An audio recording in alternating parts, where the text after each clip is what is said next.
അടുത്ത നിയമസഭാ തെരഞ്ഞെടുപ്പ് സമയത്ത് വോട്ടർമാരുടെ മുന്നിൽ വോട്ട് ചോദിക്കാൻ വരുമ്പോൾ പിണറായി സർക്കാർ നേരിടേണ്ടി വരുന്ന ഒരു ചോദ്യമുണ്ട്, ഉറപ്പായിട്ടുള്ള ഒരു ചോദ്യം. ആ നവകേരള ബസ് എന്ത് ചെയ്തു? ഈ ചോദ്യം അഭിമുഖീകരിക്കേണ്ടി വരും എന്നുള്ളതിനാൽ തന്നെ പലപ്പോഴും കട്ടപ്പുറത്തായ ബസ്സിനെ വീണ്ടും വീണ്ടും അഴിച്ചുപണിത് പൊളിച്ചടുക്കി ഇപ്പോൾ നിരത്തിൽ ഇറക്കിയിട്ടുണ്ട്. നവകേരള ബസ് പുതുക്കി പണിത ശേഷം വീണ്ടും സർവീസ് തുടങ്ങിയപ്പോൾ നല്ല റിസൾട്ട് തന്നെയാണ് എന്നാണ് സൂചനകൾ. ബുക്കിംഗ് ഫുള്ളാണ്. കോഴിക്കോട് നിന്നും ബാംഗ്ലൂരുവിലേക്കാണ് ഗരുഡ പ്രീമിയം സർവീസ് രാവിലെ ഒരുപാട് ആളുകളുമായി, അതായത് ഹൗസ്ഫുള്ളായി സർവീസ് ആരംഭിച്ചിരിക്കുന്നത്. സമയവും ടിക്കറ്റ് നിരക്കും പുതുക്കി. രാവിലെ 8:25 കോഴിക്കോട് നിന്ന് സർവീസ് ആരംഭിക്കുന്നത്. രാത്രി 10:25 ബാംഗ്ലൂരുവിൽ നിന്ന് കോഴിക്കോട്ടേക്ക് വരും. ബത്തേരി മൈസൂർ വഴിയാണ് യാത്ര. മുഖ്യമന്ത്രിയും മന്ത്രിമാരും നവകേരള ബസ് യാത്രയ്ക്ക് ഉപയോഗിച്ച ബസ് ഒരുപാട് കാലം വെറുതെ കിടന്നിരുന്നു. അതിനുശേഷം മെയ് 5 സർവീസ് ആരംഭിച്ചിരുന്നു. എന്നാൽ യാത്രക്കാർ ഇല്ലാതെ വന്നതോടെ 3 പേരൊക്കെയാണ് ഓരോ ദിവസവും യാത്രയ്ക്ക് ഉണ്ടായിരുന്നത്. അങ്ങനെ വന്നപ്പോഴാണ് ഏറെക്കാലം ഈ സർവീസ് ബ്രേക്ക് ചെയ്തതും ഏറെക്കാലം അങ്ങനെ പൊടിപിടിച്ചു കിടന്നു. പിന്നെ പുതുക്കി പണിയാം എന്ന് തീരുമാനിച്ചു. അതിൻ്റെ പിന്നിൽ ഇലക്ഷൻ വരുമ്പോൾ ജനങ്ങളുടെ ചോദ്യം അഭിമുഖീകരിക്കേണ്ടി വരും എന്ന വ്യക്തമായ ധാരണ തന്നെയാണ്. ഇപ്പോൾ 11 സീറ്റുകൾ കൂട്ടി 37 സീറ്റാക്കി. ശുചിമുറി പക്ഷേ അവിടെ ഉണ്ട്. ശുചിമുറി യൂറോപ്യൻ ക്ലോസറ്റ് മാറ്റി നോർമൽ ഇന്ത്യൻ ക്ലോസറ്റ് ആക്കിയിരിക്കുന്നു എന്നൊരു സൂചനയുണ്ട്. വ്യക്തമായിട്ട് അതിനെക്കുറിച്ചുള്ള വിവരങ്ങൾ ലഭിച്ചിട്ടില്ല. ഹൈഡ്രോളിക് ലിഫ്റ്റ് അടങ്ങുന്ന മുൻഭാഗത്തുള്ള വാതിൽ ഒഴിവാക്കി സാധാരണക്കാർക്ക് കയറാവുന്ന രീതിയിലാക്കി. ഇനിയിപ്പോൾ സാധാരണക്കാരല്ലേ കയറുന്നത്? പണ്ട് കയറിയിരുന്നത് മുഖ്യമന്ത്രി പിണറായി വിജയൻ ആയിരുന്നതുകൊണ്ട് അദ്ദേഹത്തിന് ഹൈഡ്രോളിക് വാതിലും അതുപോലെ മന്ത്രിമാരൊക്കെ ആയിരുന്നുകൊണ്ട് അവർക്ക് സ്പെഷ്യൽ വാതിൽ വേണം. ഇനി സാധാരണക്കാരൻ യാത്ര ചെയ്യുന്ന ബസ്സായതുകൊണ്ട് സാധാരണ വാതിലാക്കി, പിൻവാതിലും ഇല്ല കേട്ടോ.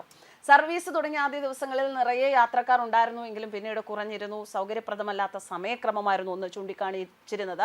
ഉയർന്ന ടിക്കറ്റ് നിരക്ക് അത് തന്നെയാണ് യാത്രക്കാരെ പിന്നോട്ടാക്കിയത്. ഈ പ്രശ്നങ്ങളൊക്കെ പരിഹരിച്ചാണ് ഇപ്പോൾ വീണ്ടും ബസ് യാത്ര തുടങ്ങിയത്. ഗരുഡ പ്രീമിയത്തിന്റെ 2ാം വരവിൽ ടിക്കറ്റ് നിരക്ക് കുറച്ചത് യാത്രക്കാർക്ക് ആശ്വാസമേകുന്നു.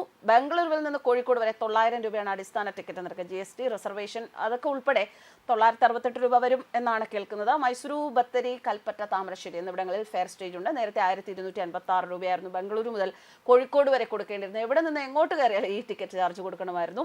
പുതുക്കിയ ടിക്കറ്റ് ബംഗളൂരുവിൽ നിന്നും ബത്തേരി 671, കൽപ്പറ്റ 731, താമരശ്ശേരി 831, കോഴിക്കോട് 968, മൈസൂരുവിൽ നിന്ന് കോഴിക്കോട് 560 രൂപ. നവകേരള ബസ് ഇങ്ങനെ രൂപമാറ്റത്തോടെ വീണ്ടും നിരത്തിലേക്ക് വരുമ്പോൾ പലരും പല വിധത്തിലുള്ള അഭിപ്രായങ്ങൾ പറയുന്നുണ്ട്. എന്തായാലും ഇപ്പോഴെങ്കിലും ഒരു ബുദ്ധി ഉദിച്ചല്ലോ എന്നാണ് പലരും പറയുന്നത്. സർക്കാരിന് ഇപ്പോഴെങ്കിലും ഒരു ബുദ്ധി ഉദിച്ചല്ലോ. ഇങ്ങനെ വെറുതെ കോടിക്കണക്കിന് രൂപ ചിലവാക്കിയ ഒരു ബസ് പൊടി പിടിച്ച് തുരുമ്പെടുത്ത് പോകുമ്പോൾ അത് ജനങ്ങളുടെ നികുതി പണമാണല്ലോ. ആ ഒരു വേദന പലർക്കും ഇതിനെക്കുറിച്ച് ഗൗരവമായി അറിയുന്ന പലരുടെയും മനസ്സിലുണ്ടായിരുന്നു. എങ്കിലും ഇപ്പോൾ അതിനൊരു മാറ്റം വന്നിരിക്കുകയാണ്. ഇത്രയും വലിയ റേറ്റിലൊക്കെ നമ്മുടെ നാട്ടിൽ ആരാണ് യാത്ര ചെയ്യാനുള്ളത്? അതുപോലും ചിന്തിക്കാൻ കഴിയാത്ത രീതിയിലാണ് നമ്മുടെ സർക്കാർ ഇതിൻ്റെ റേറ്റ് വരെ ഫിക്സ് ചെയ്തിരുന്നത്. എന്തായാലും ഇപ്പോൾ റേറ്റൊക്കെ കുറച്ച് വളരെ മര്യാദയ്ക്ക് വണ്ടി ഓടിക്കുകയാണ് എന്നുണ്ടെങ്കിൽ നല്ല സുഖമായിട്ട് ആ ഒരു വരുമാനം നമുക്കതിൽ നിന്ന് ഉണ്ടാക്കാൻ സാധിക്കുമെന്നുള്ള കാര്യത്തിൽ യാതൊരു സംശയമില്ല. ഇതിപ്പോൾ ഒറ്റയടിക്ക് ചിലവാക്കിയത് മൊത്തം കിട്ടണമെന്നുള്ള ആ ഒരു ആർത്തി തന്നെയായിരുന്നു ഇതിനു മുൻപ് ടിക്കറ്റ് നിരക്ക് 1000-ന് മീതെ ആക്കുകയും അതുപോലെ ആ ഒരു സൗകര്യങ്ങളൊക്കെ അവിടെ തന്നെ നിലനിർത്തിക്കൊണ്ട് ആൾക്കാരെ അട്രാക്ട് ചെയ്യിപ്പിക്കാം എന്നുള്ള ഒരു മിഥ്യാധാരണ സർക്കാരിനുണ്ടായിരുന്നു. എന്തായാലും ആ മിഥ്യാധാരണയെല്ലാം ഇപ്പോൾ തെറ്റായി എന്ന് തെളിയിച്ചിരിക്കുകയാണ്. ബസ്സിലെ എക്സ്കലേറ്റർ, പിൻഡോർ ഇത് ഒഴിവാക്കിയാണ് സീറ്റുകളുടെ എണ്ണം കൂട്ടിയത്. ടോയ്ലറ്റ് അതേപടി നിർത്തിയിട്ടുണ്ട്. ബസ്സിന്റെ ചാർജും കുറച്ചിട്ടുണ്ട്. നവകേരള യാത്രയുടെ ഭാഗമായി മുഖ്യമന്ത്രിക്കും മന്ത്രിമാർക്കും കേരളം മുഴുവൻ സഞ്ചരിക്കാനാണ് 1 കോടിയിലേറെ രൂപ മുടക്കി ആഡംബര ബസ് വാങ്ങിയത്. കടുത്ത സാമ്പത്തിക പ്രതിസന്ധിക്കിടെ ഇത്രയും പണം മുടക്കി ബസ് വാങ്ങിയത് വലിയ വിവാദമായിരുന്നു. നവകേരള യാത്രയ്ക്ക് ശേഷം ബസ് സർവീസിന് KSRTCക്ക് കൈമാറുകയായിരുന്നു. അതുപ്രകാരം കോഴിക്കോട് ബംഗളൂരു പ്രീമിയം സർവീസ് ആരംഭിച്ചെങ്കിലും കൊള്ള ചാർജ് മൂലം യാത്രക്കാർ അത് സ്വീകരിച്ചില്ല. എല്ലാവരും വിചാരിച്ചത് മുഖ്യമന്ത്രിയും മന്ത്രിമാരെയും യാത്ര ചെയ്തതിനാൽ ഇതിൽ കയറാൻ ജനങ്ങൾ ഇടിച്ചു കയറുമെന്നും ക്യൂ നിൽക്കുമെന്നും മുഖ്യമന്ത്രി ഇരുന്ന സീറ്റിലിരിക്കാൻ ആൾക്കാർ തിരക്ക് കൂട്ടും എന്നൊക്കെ തന്നെയായിരുന്നു.